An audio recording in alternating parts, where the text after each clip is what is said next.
All right, that's us recording. Thank you so much, everybody, for being here, and thank you for watching out there.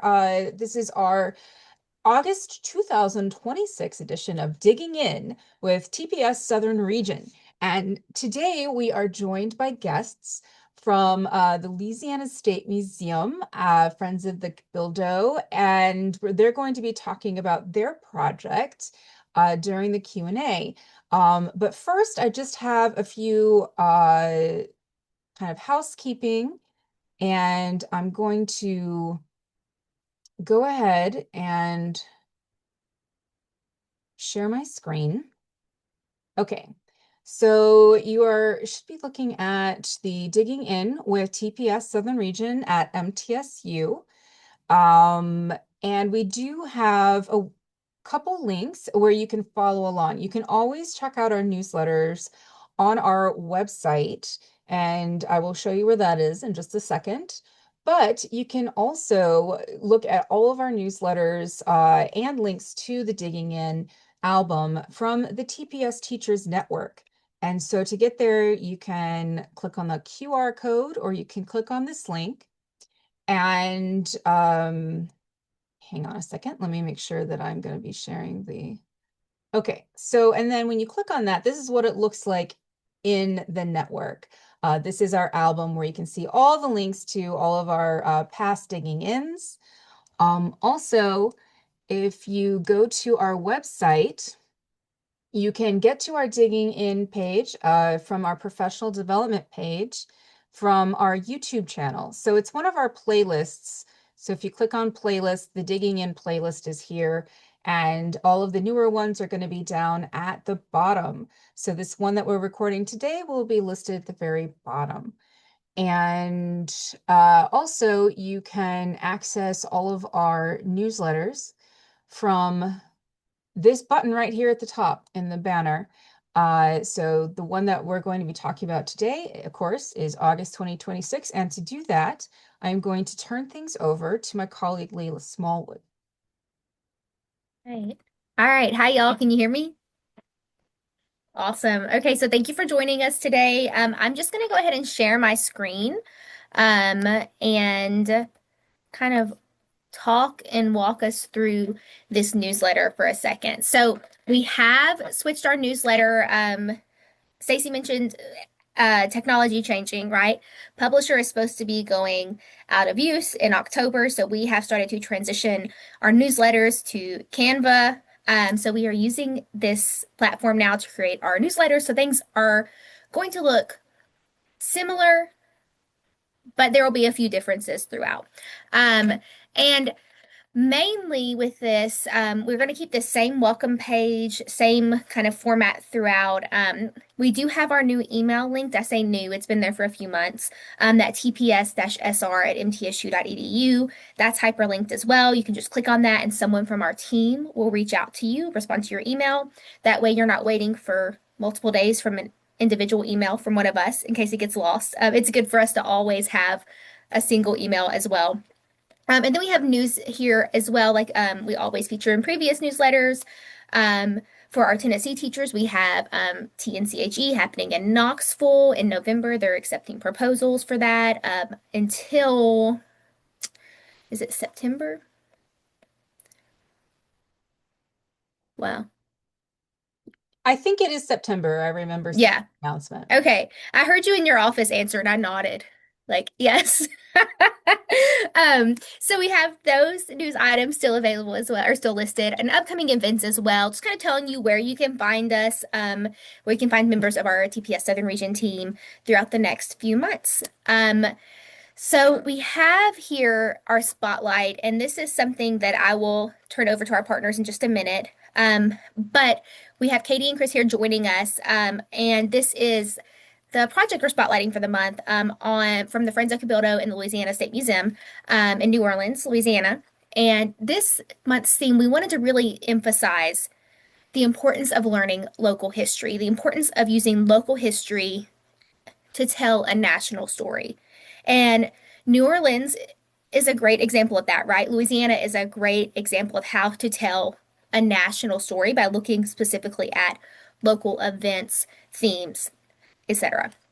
So we have here, as we've always had in our lessons, either a lesson idea or the featured project or what have you. As you go down, you see the featured project, which we're going to get into in a minute. Everything's still hyperlinked like in the previous newsletters. So if you click on something, it'll take you directly to what you're wanting to go to. And if it doesn't, email us and we'll get that fixed. So we have our featured project here still. Um, and then we have a lesson idea, which is going to be shared with you by our newest graduate research assistant, Zoe Flowers. It's really, really great and in-depth activity about investigating Jacksonian democracy, looking at Jacksonian democracy's influence through local and through national trends, and specifically his runs for presidency. So that's there, and Zoe's going to share that with us later. Again, everything is hyperlinked here. And then lastly, this is something that we wanted to highlight. It's an event spotlight here, and I love these pictures on the first page. They're all professional photography. Like, we don't get that as often. So I took what I can get and credited as I needed to.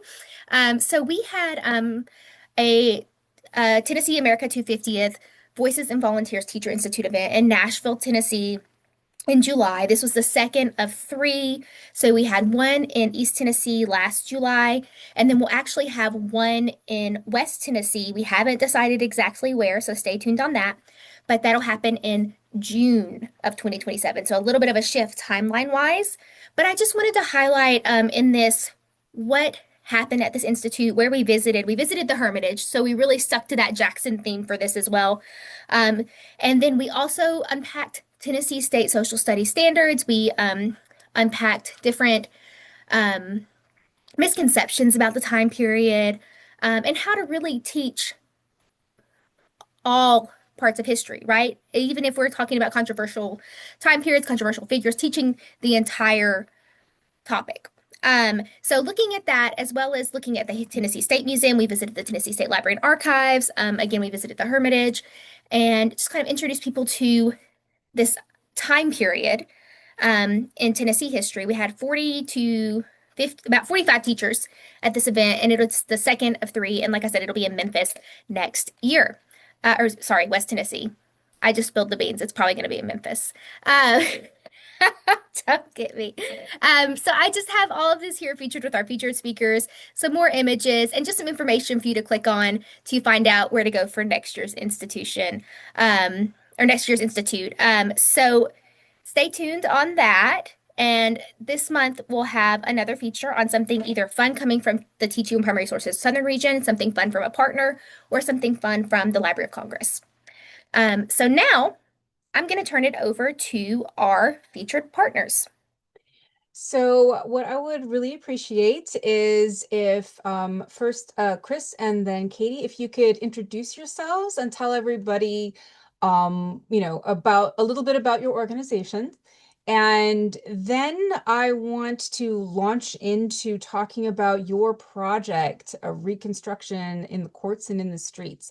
So if you could start off with a brief description and then we'll kind of go from there. Okay, well, for introductions first, hi, my name is Chris Cook. I'm the Director of Education at the Louisiana State Museum in New Orleans. And this is my colleague, Katie. Hello, I'm Katie Trevino. I'm the Curator of Education at the Louisiana State Museum. So the Louisiana State Museum has many sites across the state of Louisiana. It has many sites just in the city of New Orleans, which makes a lot of sense. And one of those sites is known as the Cabildo. It's the former Spanish government building, but it's been a lot of different things over the years, including being an important site of Reconstruction history, both in battles over the building during the period of federal Reconstruction, and also because it was the home of the Louisiana State the Louisiana State Supreme Court, as several important Supreme Court cases were working their way up. And we are supported by a grassroots support organization called the Friends of the Cabildo. They went in on this project with us and have supported us in a couple of different ways, including by providing us with, they have a walking tour guide training program, and we're able to use one of their walking tour guide volunteers for kind of one of the end pieces of this project, which was really fun. Is there anything you wanted to add about how we operate, or do you want me to do the inspiration for the project? No, I think you've got it. Yeah. So I mentioned that we noticed that we had a building that had these important Reconstruction stories that were only being told in snippets in a permanent exhibit. So we wanted to expand on that. The permanent exhibit is kind of like the backbone of our field trip experience because while we have other exhibits that rotate out, teachers always know they're going to get some core social studies standards if they go through our permanent exhibit. So we're trying to make more of that and also build it out so that it'd be more in-class activities. So we knew we wanted to do something with that. We knew that Reconstruction history was kind of a good way to go. And then the other kind of, I guess, source of inspiration as we were talking about this was we were all trying to remember what the heck the slaughterhouse cases were about, which that's a series of cases that changed the interpretation of the Constitution that originated from New Orleans. And I remember going to grad school and being in a constitutional history class, and the professor kind of getting in the weeds, explaining why the federal authorities needed to build a central slaughterhouse in the first place, kind of getting the directions mixed up. And no fault of theirs, but we knew that we could provide some common sense resources, like a map of the city, and to highlight that the new slaughterhouse was downriver. It's a great idea to put a slaughterhouse downriver from the city. So we knew with that, and then when we found a partner for this project with Teaching for Primary Sources and MTSU, they provided us some additional guidance to help us kind of focus it in. And so the project is still fairly large in terms of scope. We're going all the way from the end of the Civil War to Homer versus Plessy versus Ferguson, which is broad, but we're doing it in kind of a focused way where we're highlighting a couple of key incidents and decisions and exploring primary sources around those a few key episodes. Well, I remember when I first saw the proposal for your project getting really excited because in Tennessee, we of course had a lot of teacher institutes covering the Reconstruction period, and we had already kind of scoured the Library of Congress for those types of primary sources. So we kind of felt like we'd seen a lot of things. And then your project has brought up all sorts of wonderful sources and information and just stories. These, when you say constitutional history, most people are like, I'm done for the day. But it's great the way you could do it through stories and really, reach the general audience who maybe never thought about what does what Supreme Court cases as being something that people can even read, even though they're in English. It's so I really appreciate that you tackled such seemingly complicated subjects and yet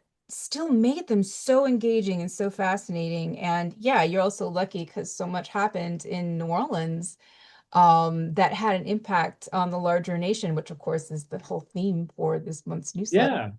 Yeah, and hopefully, I mean, and I think that we were able to tap into such rich seams of primary sources. Some things are like illustrations and maps that the Louisiana State Museum held. The bulk of its Library of Congress stuff that we're able to help guide teachers to. But the primary sources do a great job of telling the story. Like we have an activity where you're reading, students will be reading coverage of an attempted coup overthrowing the state government, and they read coverage of the events from a Black newspaper, and they read coverage of the events from I guess a more establishment newspaper, and the students will have to figure out where the truth is in between the two. Mm-hmm. Yeah, which of course is a wonderful skill for them to use when analyzing media sources today. Um, Great. Well, tell us a bit more about what your experience has been during the granting cycle. Were there any surprises? Were there any kind of monkey wrenches? Were there any kind of really great outcomes that you maybe weren't quite expecting, or at least just, some successes or, really great moments along the way?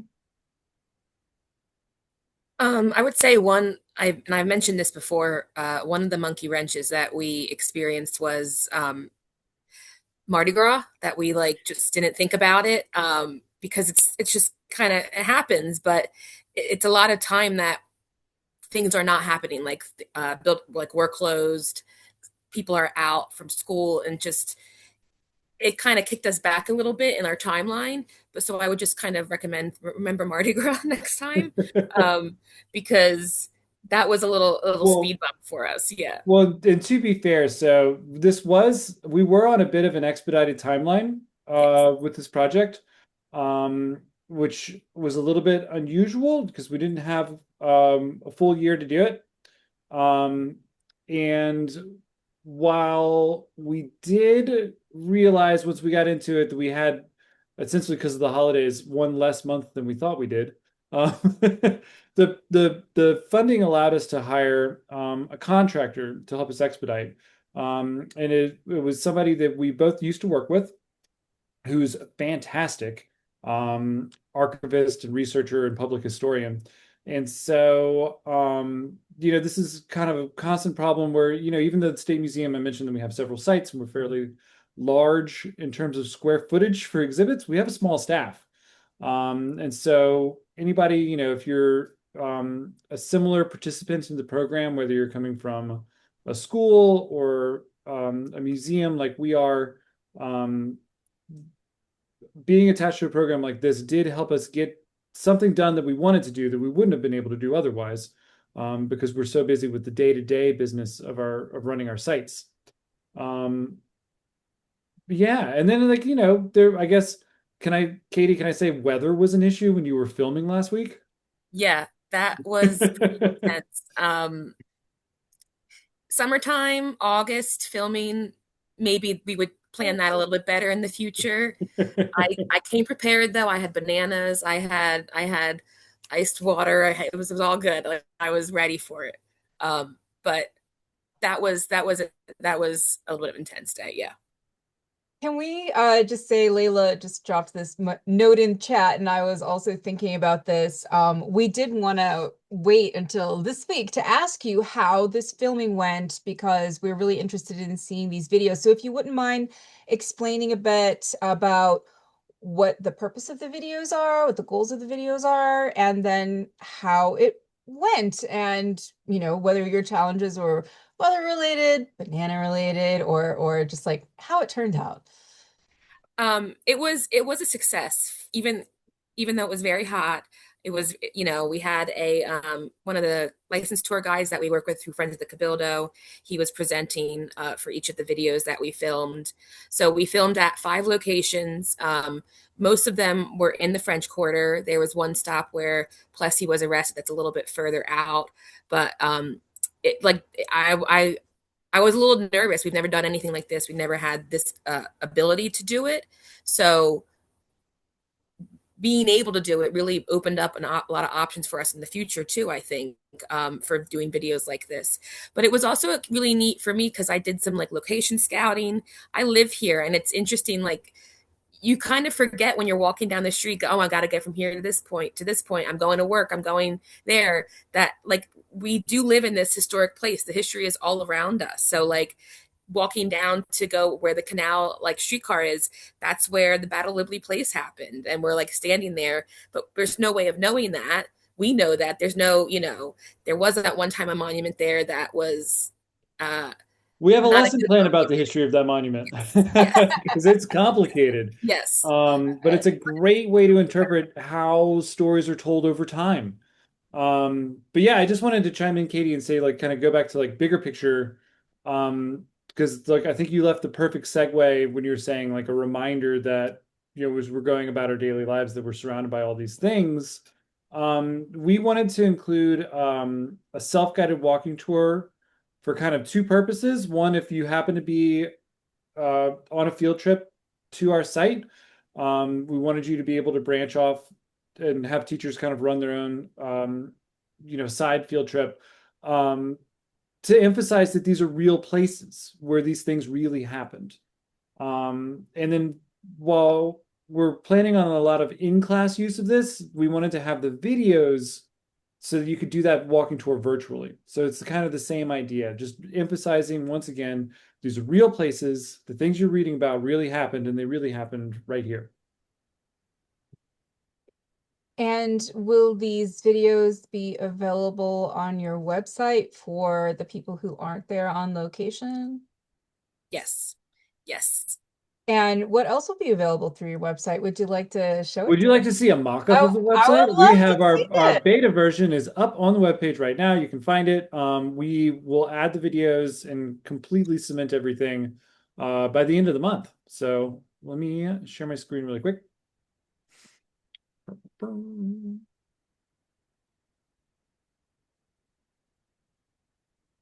All right, can you all see it? Yes. Excellent. All right, so we have this. I mean, it's teachers are our main audience for this. So it's kind of meant to get a teacher right into it. We've got some instructions on how to use the site, our content sections. We have our Louisiana student standards listed for social studies and English. And then, we're kind of going like right into like a lot of the teacher resources right at the top. But students will be instructed to kind of navigate to our content sections. Which, Let me get to one right here. There yeah. we go. Sorry, I was clicking on the wrong part. So we have a general introduction, and each section follows kind of a similar framework where we highlight a primary source and provide some written context, and then wrap up with some critical thinking questions.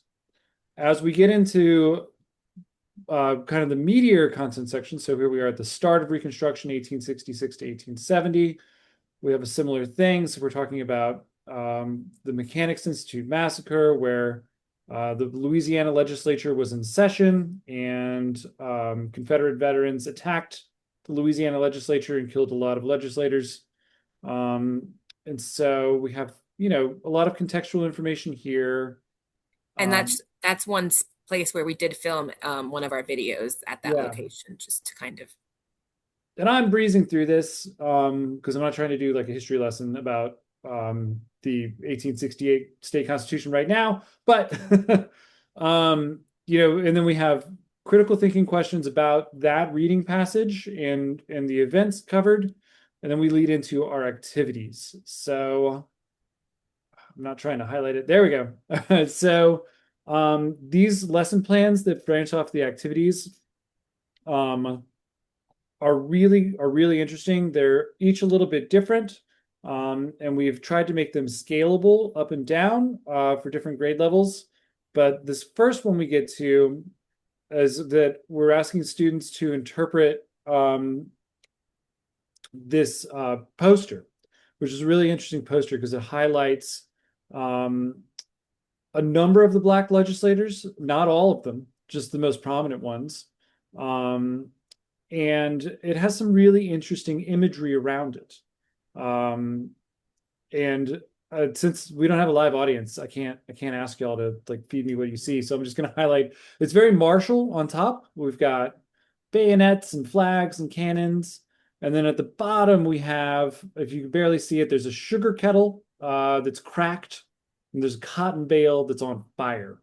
So in the kind of imagery around this, there's a really interesting statement being made about, slavery is over. The cotton bale is burning, the sugar kettle is cracked. And then above that, why are there so many bayonets? Well, many of these Black legislators were Union veterans. Many of them had ancestors who fought at the Battle of New Orleans. They saw the extension of the civil rights to them, their enfranchisement, as something that had been fought for generations at that point. So there's a very kind of martial air to the whole thing. So that's just one example of something we can kind of lead students through, and then it breaks it down and highlights some of the language from the 1868 Constitution that was implemented, and then we're highlighting some of the iconography in there, and then that ends on some reflection kind of questions. So this was just the first one that I wanted to show off, and then this also kind of links back to what we were talking about with the original inspiration, because we have this poster is available through the Library of Congress, but it's also something that we have a physical copy of on the wall in our permanent exhibits. So this is something you could do as a pre-class, or as an in-class pre-field trip visit, or in-class post-field trip visit, and then you see the real thing when you come see us. Or hopefully everything's been designed well enough to where it still feels really, really enriching if you're just purely doing it as an in-class activity. How big is that in real life? The one we have is, I'd say like 18 by 24 or so, yeah, maybe a yeah. little bigger, Okay. like a good size poster size. Okay, so But bigger than a screen. So yes, yes. very Um, and the other thing is we also in that same exhibit have Homer Plessy's tomb. So throughout the exhibits, we're going to put QR codes where people, just visitors, can like scan and then bring them to these pages as well. So if they want to learn on their own a little bit more, they'll be able to. These are incredible. Uh, Not just like the quality of the activities, but the whole website is just laid out so nicely organized, and everything seems pretty easy to use and to find. And oh, we're just Yeah. so pleased. Well, thank you. Well, again, I Yeah. mean, our main audience for this is classroom teachers, so we wanted the website to be very easy to navigate, and for everything to be pretty apparent. You do get, if you're a casual visitor to the website, you get hit with the teacher resources pretty quick, but hopefully it's clear enough to be able to navigate to for the students. And that brings me to another question for y'all. And this kind of touches on the theme. So of course that this is geared towards Louisiana teachers with Louisiana state standards, and you generally have field trips of Louisiana public school children. But how could these resources be useful for teachers across the Southern region, again, in telling a national story? Because it probably touches on a lot of state standards outside of Louisiana as well. Well, yes. And so I just have, I was clicking around for anybody who is, watching and listening to us talking, because I was still screen sharing. But so um these events that happen in Louisiana during Reconstruction, they impact the entire nation. And so we move into our final section before the conclusion. We're talking about the rise of Jim Crow. So these are entirely national level events, the Compromise of 1877. And then we move through, we've got, some political cartoons to be interpreted. But then we go into the cases that are coming out of Louisiana that will cement segregation nationwide. And so for Louisiana students, it's really important to know that these things came from Louisiana. But for students at a national level, the important thing to do is to be able to understand the chronology. And so our activity for this absolutely works if you have no knowledge of the geography or history of Louisiana, because we're just looking at how precedence works. So you can see at the very beginning, like it starts with an overview with a timeline. And so we're asking students in this activity to, I guess, kind of work as constitutional historians or as lawyers or judges in understanding the flow of cases and how the interpretation of one can lead to the interpretation of something else. That's fantastic. Again, and of course, I know that Plessy versus Ferguson is something that everybody across the whole country has to learn, but particularly for the states in the Southern region, because that's where the most of Jim Crow, I think, was contained, although, of course, it was enacted in various ways across all of our states, unfortunately. And then, of course, it's not just about the subject of, segregation. It's also about how do you use legal primary sources and what is precedence? What does that mean for decisions after that. So that's a great overall concept. Yeah. Yeah, and I think it's something that students would sort of enjoy grappling with is this idea that the Comité de Citoyen, the Citizens Committee that brought forward the Plessy case, they thought they were going to win. They had precedents on their side, and it was kind of a stunning thing that they lost, and segregation became the law of the land. Well, and I do imagine that the African American history of Louisiana is a bit different from that in, for instance, Tennessee, because you have, well, Louisiana has a unique history, and having been part of so many other kind of empires and other kinds of colonial systems, other than just the United States. So I can see why they would have been expecting one outcome that they did not get. I don't know if that outcome would have been expected in a place, in another place, but Mhm.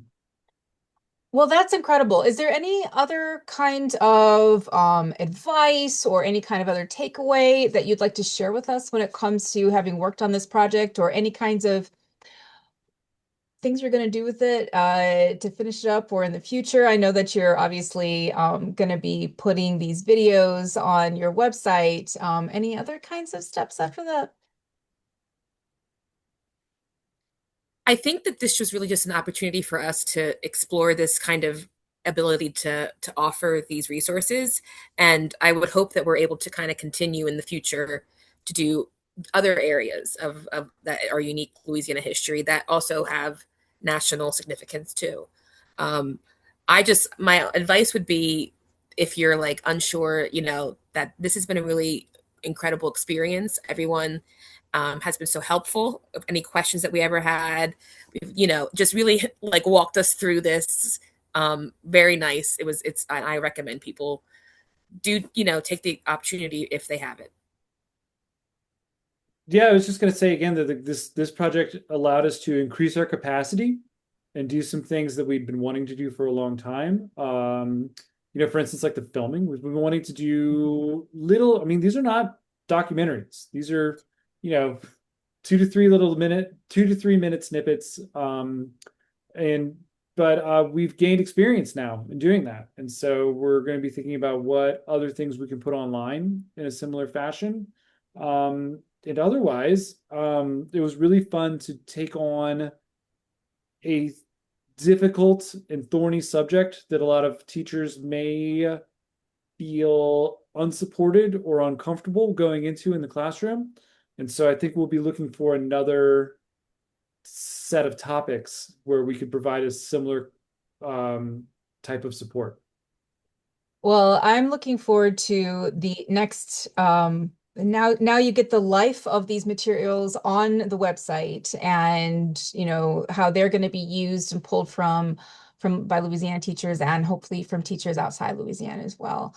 I know I can't wait to watch the videos, and short ones I think are even more useful than longer ones Mhm. because you can just plug them in anywhere. You Mhm. can watch those on your phone while you're, well, you probably shouldn't watch them while you're walking down the street, but um, so I really appreciate both of you joining us, and it's been a wonderful experience for us working with you. And I know that Kira and I really enjoyed visiting New Orleans back in May, and our colleague Alex was there just a couple of weeks ago. She had this picture of her at the Cabildo, and she was just ecstatic. She loves the French history, of course, that you have there, which we do not have here in Tennessee. And so we've gotten a lot out of it too, to sound a little selfish. But I hope that you all keep at it, keep in touch, and we look forward to seeing what topics that you work on in the future. So thank you so much for that. And we're going to keep with this theme of local connecting to national trends. And now I'm going to turn things over to our graduate student Zoe Flowers to talk about Jacksonian democracy.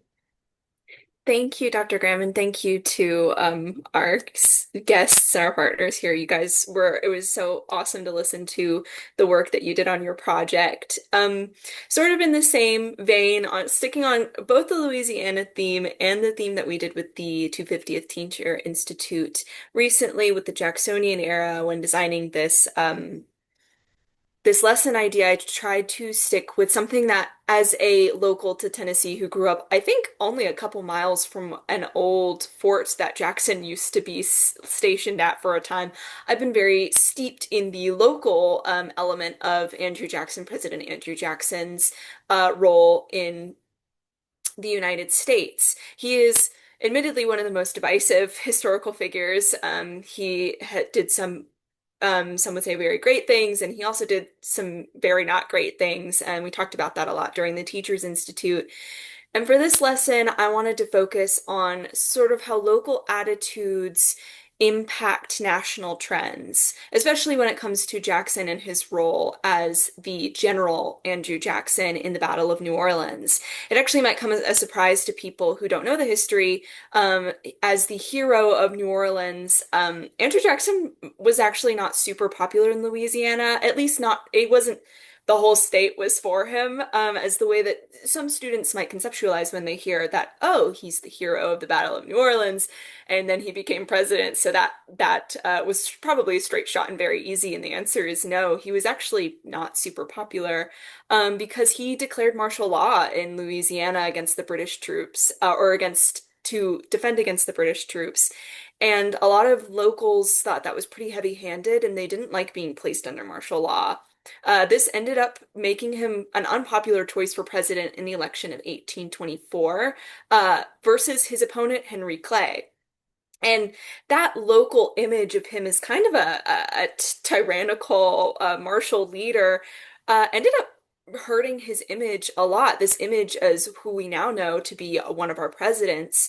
And that is sort of the trend that we're talking about, is a local event or a local interaction with the local population turning into a national plan. So on this lesson plan, there'll be images of the maps of the elections of 1824 and 1828, and you'll be able to look at the difference between them with your students and start interrogating and investigating why that change. Because 1824 was a race that was between a lot of people. There were four different main candidates, and Andrew Jackson did not win. It went to his opponent, John Quincy Adams, in a deal with Henry Clay that ended up being labeled the corrupt bargain, or at least Andrew Jackson's proponents labeled it the corrupt bargain, because they believed that Clay essentially sacrificed his role in the election to become the speaker, or to become Secretary of State for John Quincy Adams,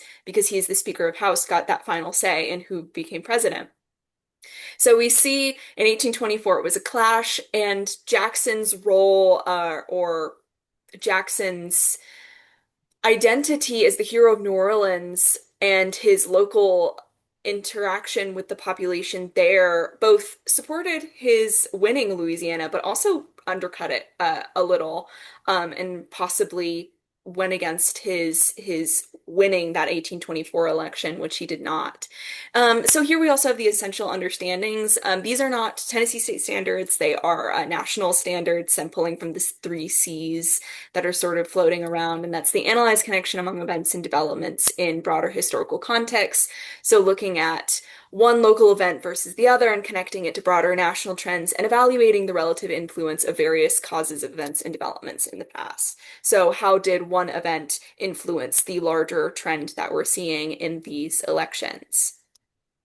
So good sources for this will be Henry Clay wrote against Andrew Jackson. He had some very flaming, incendiary messages about how Andrew Jackson should not be winning the presidency. There's also the campaign notes that you'll be seeing, and Dr. Graham's pulling it up, but this is from the Historic New Orleans collection. They have a great set of articles and links to sources that I was pulling from. Many of these sources are also with Library of Congress, but the Historic New Orleans collection has some great information on top of that. And they're very easy to read, so you can also direct students to read those.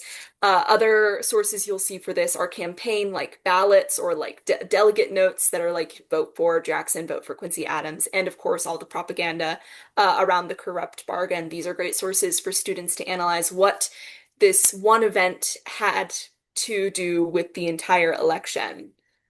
And then that similarly goes for the election of 1828, which is the one that Andrew Jackson actually won. In the maps showing the difference between them, the it's a pretty clear victory for Jackson. There's not four candidates anymore; it's just two, and Jackson sweeps the floor a little. And this difference is a very important aspect of studying the Jacksonian era democracy because we see in the between 1824 and 1828 the emergence of Jacksonian sort of mudslinging. We see a lot of propaganda, again with the corrupt bargain, and then anti-Jackson propaganda as well, which we will talk about in a second. And this is a great sort of four-year setting for students to study to interrogate economic, social, and political changes as to why Jackson failed in 1824 and then won in 1828. In fact, we have a great worksheet on our website for that, the ESP worksheet for economic, social, and political. Because there's more than just Jackson's sort of character and role as the hero of New Orleans and then Old Hickory. There's also elements of like people were given more freedom to vote because land rights were sort of low, or the requirement for land was lowered. So there's an added element there, not just the sort of social element that we're seeing with what is the main part of this lesson idea, the coffin handbills. In 1824, anti-Jackson writers who were pro Quincy or pro Crawford or Clay, because they weren't the only ones running, wrote the coffin handbills, which were calling Jackson out for the supposed execution of six militiamen during his time as General Jackson. Again, we come back to that image as him as General Jackson, the hero, versus what the local populations were actually feeling, with him being imposing martial law in Louisiana, in addition to him supposedly executing these six men. So how does that image of Jackson as the honorable general go against what actually happened, and how did his opponents and supporters manipulate that image to help him win or try to make him lose the 1828 election? The coffin handbills are a great example for students to work with. You can use our HIPPO sheet or the primary source analysis tool that Library of Congress links to have them investigate the historical context to this, the intended audience, and the purpose behind these images. These images did end up failing, but good questions to ask would be, how did the how did this image of Jackson shift his if he won or lost? How did voting trends shift nationally during the Jacksonian era? How did the now more available voters who had not voted before in 1824 reacting to these images? And you can challenge students to sort of investigate that through looking at the coffin handbills. So questions to ask in general would be, how did Jackson's role as the common man, which he claimed to be? He had this image you'll see on his delegate tickets, the common man, Old Hickory, again focusing on his local identity as a Tennessean with Old Hickory. How did his identity as the common man clash with his image as the general of the Battle of New Orleans and his role as a wealthy planter elite, because he owned a plantation and owned slaves and came from wealth? This is sort of what we're looking at with the local versus national in the Jacksonian era. How did these small events then turn into this huge battle for the presidency, which Jackson ended up winning? You can look at the historic New Orleans collection for more information. Again, they have some really wonderful articles, and there's also collections on both the 1824 and 1828 elections on the Library of Congress, which are linked in our newsletter along with a lot of these sources. I think that's all I have, unless there are any questions or anything else you'd like me to talk about. Well, this is great, Zoe. This is again such a politically complicated subject. Yes. But yet we need to know what happened to understand just Hmm. presidential elections. Yes. Seems so straightforward on their face, but never are. And I think a lot of people might be hesitant when you don't have a whole lot of time to prepare, looking at these types of sources, Yeah. saying, "Oh my gosh, how do I even have time?" Yeah. Especially when, like, for instance, this one, you can't even read Or you can't the even read type it. on it. Yeah.